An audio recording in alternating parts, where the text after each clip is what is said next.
घर में आपके जो शीशा है उसके सामने खड़े होकर रोना शुरू कर दें, क्योंकि और तो कहीं रोने की जगह बची नहीं। अपने पाँव पे नहीं कुल्हाड़ी मारी, वो तो कुछ करने से होती है, वो दीवार में कुल्हाड़ी लगी थी, आपने जाके खुट्टा खराब मार दिया उसको। किसी का पानी तो नहीं तुमसे रुक रहा, तुम कोई डैम हो?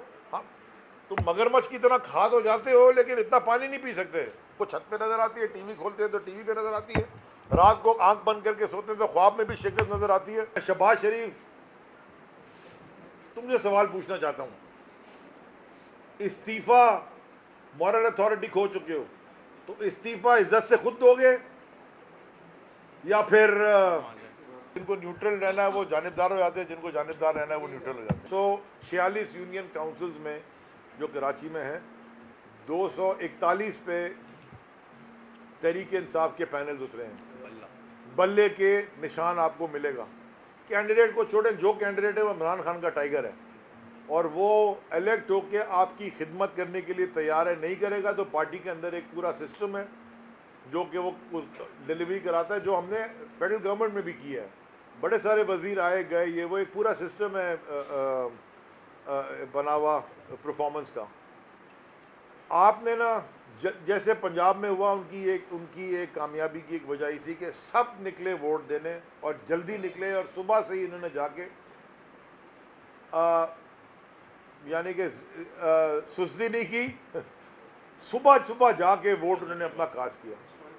हिस्टोरिक टर्न अराउंड हुआ है बाई इलेक्शन में, ये सही कह रहे हैं, तारीखी पोलिंग हुई है ना। बाई इलेक्शन में 15% 18% होती है। अभी कराची में हुई है बाई इलेक्शन NA 240 का, वहाँ 8% वोटिंग हुई है। खैर वहाँ तो PTI थी नहीं। अब 224 तारीख को सुबह जल्दी निकलना है, बारिश हो धूप हो जो मर्जी हो, एक दिन की तकलीफ बर्दाश्त कर लें, 5 साल तक हम आपको खिदमत करके देंगे और इस शहर का नक्शा बदल के देंगे, क्योंकि यहाँ तो नक्शा ही कोई नहीं है, तो जिसकी जो मर्जी वो कर रहा है। हम इसको एक प्लान करके, एक पूरा मास्टर प्लान कराची का किस तरह करना है, वो ये तरीके से काम होगा। इस तरह तो नहीं होगा जिस तरह ये बारिश हो रही है तो ट्रकों में अपनी बड़ी बड़ी गाड़ियों में वहाँ खड़े जी वो मीडिया पहुँचा दिया, हम तो बारिश में बाहर हैं। और भाई तुम बारिश में बाहर हो तो बारिश का पानी तो नहीं तुमसे रुक रहा, तुम कोई डैम हो? हाँ, तुम मगरमच्छ की तरह खाद हो जाते हो लेकिन इतना पानी नहीं पी सकते, तो तुम्हारे घूमने से कुछ नहीं होता। ये पहले से प्लानिंग होती है।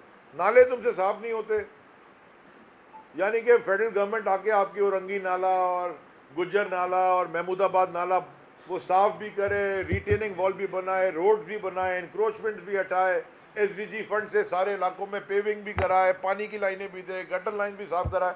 ये बल्दियाती इदारों का और प्रोविंशियल गवर्नमेंट का काम है। वो नहीं करते थे, पैसे भी ले रहे NFC से, PFC भी नहीं कर रहे। तो फिर खान साहब ने एज प्राइम मिनिस्टर डिसाइड किया था कि कराची जिसने खान साहब को और तहरीक इंसाफ को बड़ी मोहब्बत दी है और वो भी उससे मोहब्बत करते हैं, तो हमने कहा जितना कर सकते हैं हम करेंगे। मुश्किल फाइनेंशियल कंडीशंस में भी हमने एक हल्के में 75-80 करोड़ रुपए हर हल्के में लगे हैं। कम है, और होना चाहिए था, और अगर हम रहते तो और करते। लेकिन अब आगे बल्दियाती इंतखाबात, तो नंबर 1 सुबह जल्दी जाएं, वोट कास्ट करें। उसके बाद मैं सारे कराची के शहरियों से कहता हूं, जैसे आप अपने घर में किसी चोर को घुसने नहीं देते और उसके सामने खड़े होते हैं आपके घर का सामान ना चोरी हो, इसी तरह आपने अपने वोट की भी हिफाजत करनी है। आप पोलिंग स्टेशंस के सामने तहरीक इंसाफ के कैंप्स होंगे, आप वहाँ बैठें, आपका वोट, हम ना बेईमानी करेंगे, ना हम दहशतगर्द हैं, ना हम कोई वायलेंस पे बिलीव करते, लेकिन आप अगर बड़ी फोर्स में निकलेंगे, इनकी जो भी इनके हथकंडे बेईमानी करने के, ये सारे ये फेल हो जाएंगे जैसे पंजाब में हुए। और अगर आप बड़ी तादाद में निकलेंगे इंशाल्लाह ये आप इनको अपना वोट चोरी नहीं करने देंगे, अपने वोट की आप हिफाजत करेंगे। तो मेरी आपसे दरख्वास्त है, बड़ी तादाद में निकलें, सब निकलें, पूरा कराची निकले, हर UC में निकले, हर वार्ड में निकले, हर पोलिंग स्टेशन के बाहर जहाँ भी बल्ले का कैंडिडेट खड़ा हुआ है आपने वहाँ पे 100% खड़े होना है। बल्कि मैं और जमातों को भी कहता हूँ जो बेईमानी में यकीन नहीं रखती, यानी कि एक तो तीर है ना वो तो जीतता ही बेईमानी से है, पतंग के पास तो कैंडिडेट ही पूरे नहीं हुए, उसके ऊपर भी मैंने बात करनी है।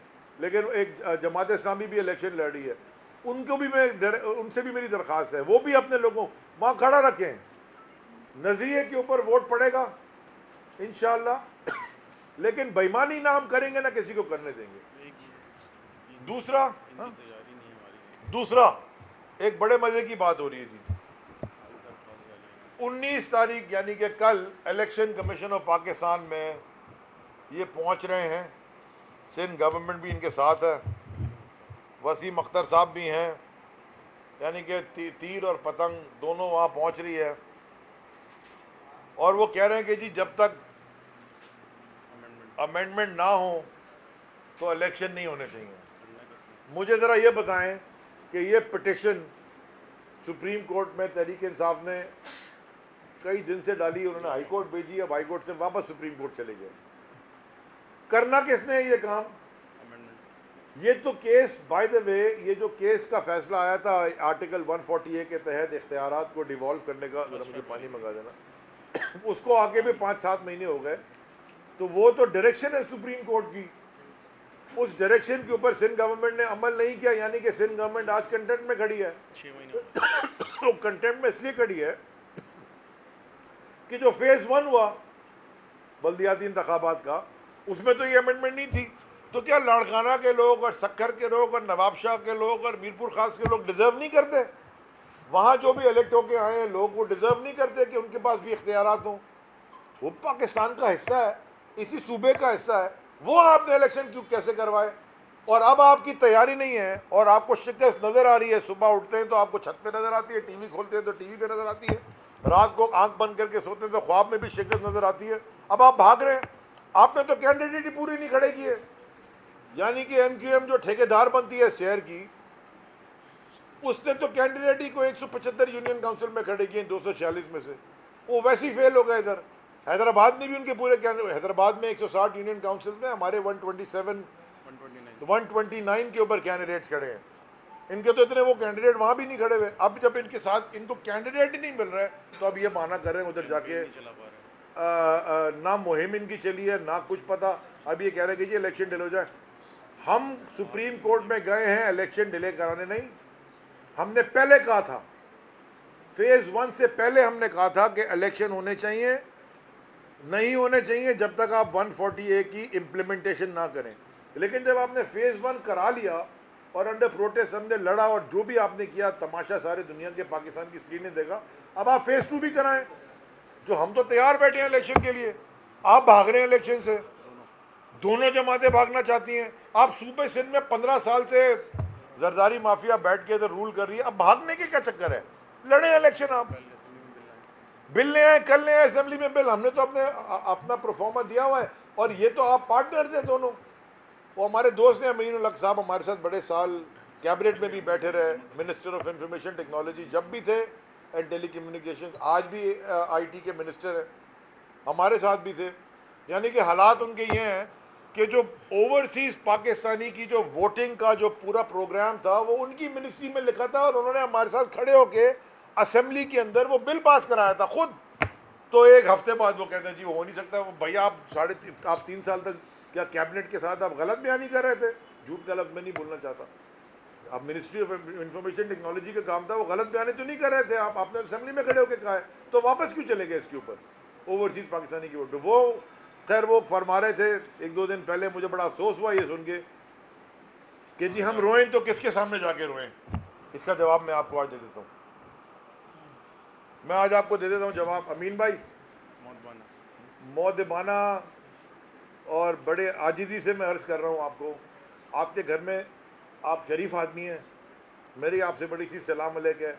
आप अपनी जमात में फंसे हुए हैं, आप घर में आपके जो शीशा है उसके सामने खड़े होकर रोना शुरू कर दें, क्योंकि और तो कहीं रोने की जगह बची नहीं। वो पार्टनर है आपके।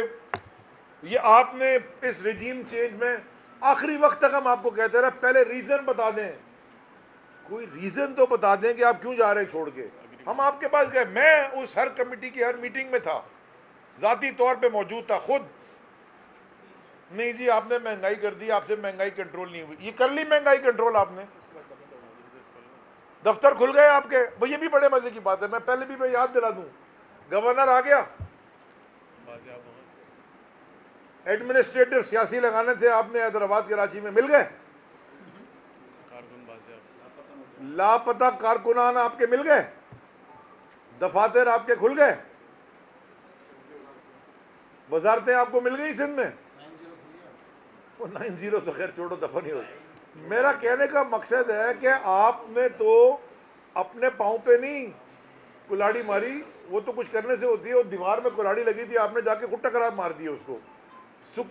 कोई इसकी रीजन आपने आज तक हमें नहीं दी। मैं आप सबसे मिलता रहा, जो मुआहदे आपने किए इनके साथ कोई पूरे नहीं होने लगे। क्या आपको नहीं पता था? माने कि आप ये मुझे बताएं कि आपने हमारे साथ मिलके या हमने आपके साथ मिलके और जीडीए के साथ मिलके इसी शहर में और दूसरे शहरों में प्रोटेस्ट किए इस डिवोल्यूशन ऑफ पावर के। आपको सीएम हाउस के सामने लाठीचार्ज हुआ आपके ऊपर, आपके कारकुनान के सर फटे, अरेस्ट हुए, आपके एमपीए का सर फट गया, आपने कहा कि हमारा आदमी हार्ट अटैक से इंतकाल कर गया। उसके बाद 2 महीने की नहीं 2-3 हफ्ते बाद आप इनके पार्टनर बन गए। डर गए थे कि आप? जमीर सो गया था। और आखिरी बात इस इशू पे, सेंसस, आपने सेंसस का इशू खड़ा किया, हम आपके साथ थे, हमने भी कहा ये बात ठीक है। ये चीफ मुंशी वहां कहता था, इसने भी शुरू कर, हालांकि इन्होंने सेंसस कराया था, ये जो मुर्तज़ा आप और ये सारे हैं ना, ये सारे उसमें इन्वॉल्व थे, डीसी वीसी सब इन्वॉल्व थे, जो पहले जिस सेंसस पे 2018 हुआ है 16 में। और उसके बाद खुद ही खड़े हो गए वहां के, जी हम सेंसस में, क्योंकि आपको पॉलिटिकल ये पीपल्स पार्टी नहीं सॉरी जरदारी माफिया को पॉलिटिकल वो चाहिए थी, को माइलेज, वो नहीं, सेंसस ठीक नहीं हुआ। भाई तुमने किया था। मैंने सीसीआई की मीटिंग में मुराद अली शाह से पूछा था कि जरा मुझे लिख के बता दें कि उसमें गलती क्या थी। मैं तो प्लान लेके गया था और मिनिस्ट्री ऑफ प्लानिंग के साथ एक कमेटी बनी थी जिसमें हम सब थे, अमीन भाई भी थे, डॉक्टर फहमीदा भी थी, डॉक्टर जुबैदा जलाल भी थी, कादरी साहब भी थे, कैबिनेट कमेटी बनी थी कि इसके ऊपर डिस्कशन करें। हमने बड़ी मीटिंग की, सारी मिनिस्ट्री ऑफ स्टेटिस्टिक्स, जो भी सारे हैं रेलिवेंट अथॉरिटीज़, नादरा, सारा election commission, all of that. अब जब सेंसस के हमने करा दिया, 5 अरब रुपए एलोकेट कर दिए और हमने कहा कि अगला इलेक्शन से पहले हम सेंसस करा देंगे, और अप्रूव कर दिया कैबिनेट ने, फिर हाउस में भी अप्रूव हो गया। अब वो हुआ क्या उसका? मैं उसके ऊपर आप बात ही नहीं कर रहे। अब बड़ी आपको कराची की फिक्र है। देखिए कराची में, बल्कि सिंध में, बल्कि पूरे पाकिस्तान में अब एक जमात है जो पाकिस्तान का और पाकिस्तानियों की फलाह बहबूद का के बारे में सोचती है और ख्याल करती है। जब वो जमात, इमरान खान की जमात तहरीक इंसाफ जब पावर में आई, हमारी जमात, हमने सलानी के साथ भी मिलके हमने कहा कि कोई भूखा ना सोए प्रोग्राम शुरू किया। हम हर तबके के लोगों को केटर करना, हम हर एक को हमें एक का हमें ख्याल है, वो घर बने, वो सारा प्लान हुआ। और इन्होंने जो हरकतें की है वो आप नजर आते हैं। बिजली भी हमने जो जिस तरह रेट रखाए थे दुकानदारों के लिए, वो भी आपके सामने है। तो ये ख्याल दिमाग से निकलते हैं। मुल्क में एक जमात है, सियासी जमात, जिसका नाम तहरीक इंसाफ है, बाकी सारी ये खानदानी माफियाज हैं, ऑल, सब के सब एक तरफ खड़े हुए हैं। अच्छा जी, अब आ जाए आप आखिर में, बस आखिर में मैं एक बात करना चाहता हूँ कि ये इम्पोर्टेड गवर्नमेंट की जो इनडिसाइसिवनेस है, यानी कि फैसला करने की नाकामी, या फैसला कर ही नहीं सकते। आज तक सिंध का गवर्नर नहीं लगा। को पूछने वाला है? 3 महीने हो गए। 3 महीने हो गए। आज तक स्टेट बैंक का गवर्नर लगा है? एक्टिंग चार्ज में है साहब, अच्छे आदमी थे पिछले वाले भी, ये भी अच्छे आदमी है, लेकिन या तो उनको परमानेंट कर दें, अच्छे आदमी है, या लगा लें। नहीं, आज तक नैब का चेयरमैन लगाया। इस नैब के चेयरमैन को आपने क्या क्या नहीं कहा, बदल दिया आपने। अब तो अपोजिशन का जो लीडर बैठा है वो भी आप ही का पिट्टू है, लगा लेते। आप तो वो भी नहीं काम कर सके। सिर्फ और सिर्फ आपने IMF से पैसे लेने के लिए पाकिस्तानियों की कमर तोड़ दी,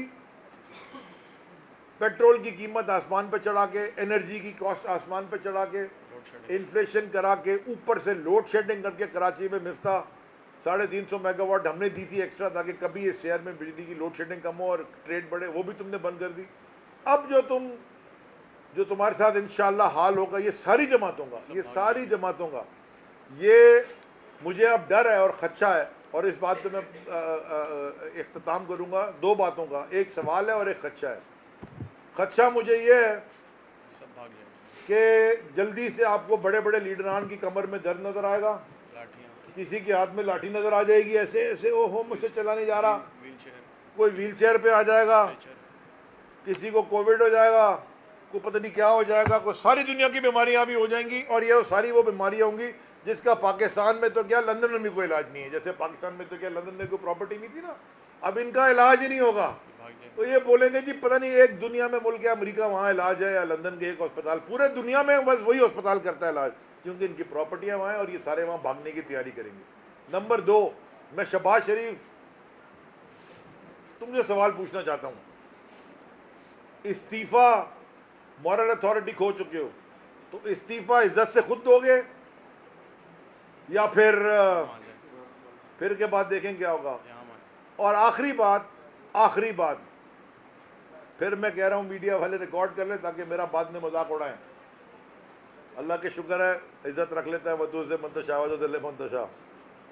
तलत भाई खास तौर आप सुन ले, आप पूछेंगे, मैं कह रहा हूँ आसिफ जरदारी, जो तुमने हमारे सूबे की आवाम के साथ किया है, इंशाअल्लाह मैं कोई आए ना आए, मैं अकेला भी रह गया ना, मैंने भी इमरान खान से इंस्पिरेशन ली है, मैं तुम्हारे पीछे आ रहा हूँ पूरे सिंध में, और इंशाअल्लाह अगली हुकूमत में तहरीक इंसाफ की तुम्हें सिंध में बना के दिखाऊंगा इंशाअल्लाह। और खान साहब की क़यादत में हमें बिल्कुल डर नहीं लगता, हमारी ज़िंदगी मौत अल्लाह के हाथ में है, हम डायरेक्ट तुम्हारे पीछे आ रहा हूँ। एक एक केस तुम्हारा मैं रोज़ बैठ के अगर मुझे करना पड़े, तुम्हारे न्यूयॉर्क के अपार्टमेंट से लेके और मीर मुर्तज़ा के कत्ल तक, मैं रोज़ कौम को याद दिलाऊंगा कि तुम चीज़ क्या हो, कि बैम्बिनो सिनेमा के जाली टिकट बेचते हुए ब्लैक तुम कहाँ पहुँच गए। I am coming after you buddy, so watch me. हाँ, जलसा 2 जलसे होने जा रहे जी, खान साहब आ रहे हैं कराची, 20 तारीख को हैदराबाद में ग्रैंड जलसा कर रहे हैं, और इंशाल्लाह 21 तारीख को कराची में, हमने पहले सोचा था कि हम 4-5 जलसे करेंगे कराची में, 22 तारीख को, सॉरी 21 तारीख को हैदराबाद और 22 तारीख को कराची। हमने पहले सोचा था कि हमारी पूरी टीम का ख्याल था कि हम क्योंकि लोकल बॉडीज़ हो रहे जलसे करेंगे, लेकिन कल रात की माशाल्लाह जो स्वीपिंग विक्ट्री है, क्लीन स्वीप के बाद अब हमने कहा है कि हम एक बड़ा पावर शो करेंगे इंशाल्लाह 22 तारीख को कराची में। आज से मैं पूरी तारीख को पूरे कराची को दावत दे रहा हूँ, 21 को इंशाल्लाह हैदराबाद में और 22 को इंशाल्लाह कराची में।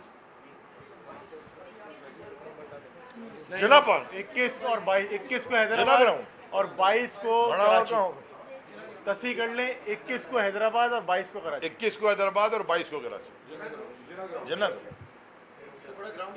उससे बड़ी जगह दिखा दे तो वहाँ कर लेते हैं। आप में से कोई उससे बड़ी जगह बता दे जहाँ शहर के बीच में। हाँ, समंदर में तो पानी अभी और बढ़ रहा है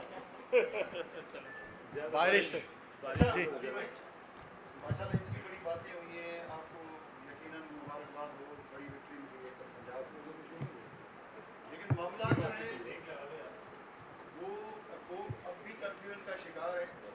आप भी बगैर तैयारी के आए थे और ये भी लगता है कि बगैर तैयारी के आए। अब क्या प्लान है, किस तरह पाकिस्तान की मईशत को किस तरह मसाइल से निकालेंगे? अब भी आपके पास कोई टीम तो नजर नहीं आता सिवाय खान साहब।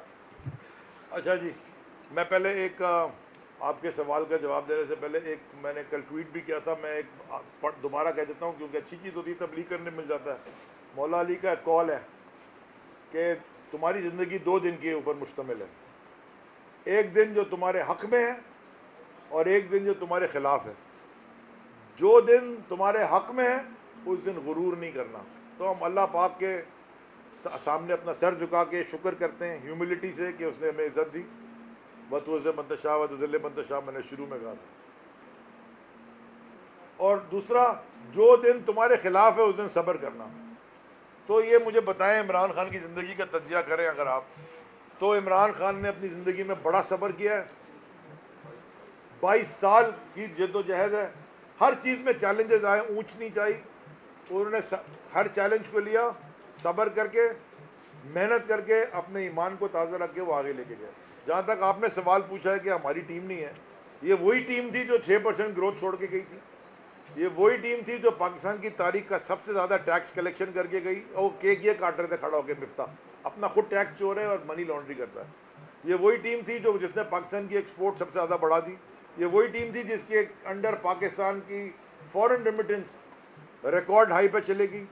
ये वही टीम थी जिसके अंदर स्टेट ओन एंटरप्राइजेस तब्दील हो गई और प्रॉफिटेबल हो गई नुकसान से, बहुत सारी नहीं हुई, बहुत सारी हुई। ये वही टीम थी जो लार्ज स्केल मैन्युफैक्चरिंग जिसमें पाकिस्तान में बढ़ गई। ये वही टीम थी जिसमें पाकिस्तान की तारीख में हाईएस्ट एम्प्लॉयमेंट रेट बढ़ी। ये वही टीम थी। अब इससे अच्छी टीम अगर तो आपको चाहिए तो आप बता दें कहाँ से ले आऊँगा। जी भाई, में भी कराची वालों ने आप दोनों साथ पूछ रहे हैं। एतमाद जाहिर किया, अभी भी आपने भरपूर अपील की आवाम से वोट देने के लिए, पर जो 1100 अरब की बात कर लें, 18 के बाद आप 3-4 साल वफाकी हुकूमत में भी रहे, कराची के हालात तो फिर भी नहीं बदले। अगर ग्राउंड रियलिटी की बात करें, मुझे यकीन है आपके पास 1100 अरब के बड़े रीजन होंगे, उसके दलाइल होंगे। अगर ग्राउंड रियलिटीज की बात कर लें तो आज भी सड़कें डूबी हुई हैं, आज भी सड़कें टूटी हुई हैं, ट्रांसपोर्ट नहीं है, 10 मसाइल है। तो इस बार फिर आपने कौम से अपील की है वोट देने की, कैसे आजमा किया जाए? दोनों का जवाब दे दूंगा।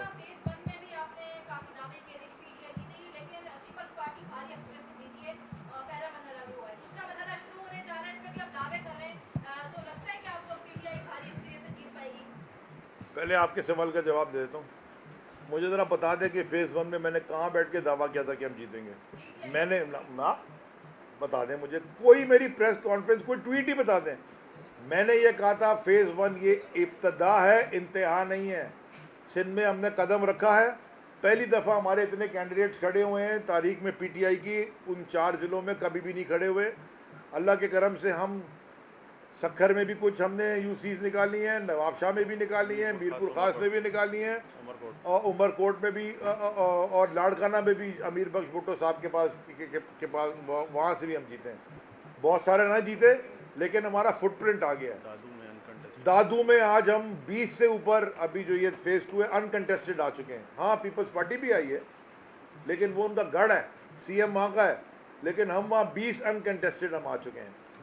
जो आपका सवाल है साथ, देखें उस 1100 में से फेडरल गवर्नमेंट का था हिस्सा 650, बाकी 450 कहाँ, जरा ये पता कर लीजिएगा अगली दफ़ा ज़रूर। ये बैठेंगे ना आपके सामने, कोविड से ठीक हो जाएगा वो तो बैठेगा। जो 650 था, तो जो आपको मैंने ये जो अभी आप देखें, ये रोडें बनाने का काम, कचरा उठाने का काम, नाले बनाने का काम, ट्रांसपोर्ट चलाने का काम, ये हमारा नहीं है, फेडरल गवर्नमेंट का नहीं है। ये एनएफसी अवार्ड के थ्रू सूबे को मिलते हैं, सूबों ने करना है। मुझे बताएं, इस शहर में 15 साल से ये हुकूमत करते आए, उससे पहले 30 साल से वो दूसरे करते आए थे आपके। जरा मुझे बता दें, एम्बुलेंस तो खरीद, एम्बुलेंस छोड़े, फायर ब्रिगेड तो वो खरीद नहीं सके, वो भी हमने ला के दिए हैं। 50 से ज़्यादा फायर ब्रिगेड जो आई हैं, स्टेट ऑफ द आर्ट, जो, और वो जो इनको दी है वो नहीं चल रही। जो एसोसिएशंस ने लिए हैं, यानी कि कुरंगी हो गई है, जो एसोसिएशंस ने अपने लिए वो चल रही हैं। इनको दिए, वो पानी भी चोरी हो गया, टायर भी चोरी हो गया, पाइप भी चोरी हो गया, इनके घर बन गए। कमाल की बात ये है, ये सवाल आप उनसे ज़रूर पूछें कि भाई साहब ये काम तो फेडरल गवर्नमेंट ने किया, नाले बनाए ना, महमूदाबाद नाला, मैं आपको तस्वीर दिखाता हूँ, साफ सुथरा रोड भी बनाई साथ में। इनका एक काम था कचरा उठाना, वो सारा कचरा उठा के असेंबली में उन्होंने मेंबर बना दिया, लेकिन महमूदाबाद नाले का कचरा नहीं उठाया। तो ये तो उनका काम है। केसीआर बन रहा है, केसीआर की वो ग्रीन लाइन तो बन गई, वो जो इनकी 3-4 किलोमीटर की ऑरेंज लाइन थी, वो पता ना कौन सा कीनू है ऑरेंज रंग का, भाइयों कब उगेगा, वो लग ही नहीं रहा, वो बन ही नहीं रहा।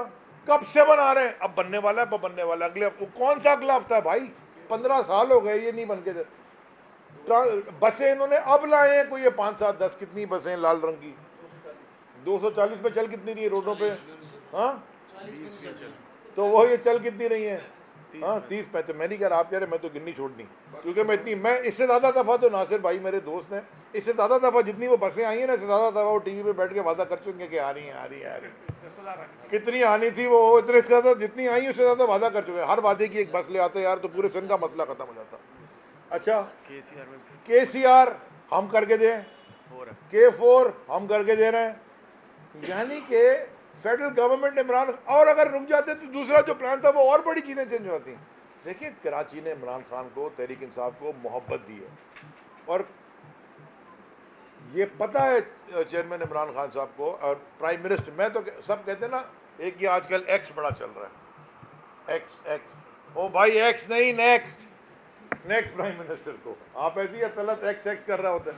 मैं कह रहा हूँ नेक्स्ट प्राइम मिनिस्टर, यार एक्स प्राइम मिनिस्टर नहीं बोलो, तो ये अल्हम्दुलिल्लाह जो नेक्स्ट प्राइम मिनिस्टर हैं दोबारा पाकिस्तान के, वो कराची को इंशाल्लाह हम एक state of the art city बना के छोड़ेंगे। उसके बगैर पाकिस्तान की है ही नहीं फ्यूचर। और मेरी मिनिस्ट्री के अंदर सीपैक के अंदर $3.5 अरब का प्रोजेक्ट हमने साइन किया, जो सीपैक के अंदर चला गया। सारी दुनिया ने ट्वीट किया, बाहर के अखबारों ने क्या कि तो गेम चेंजर है फॉर कराची।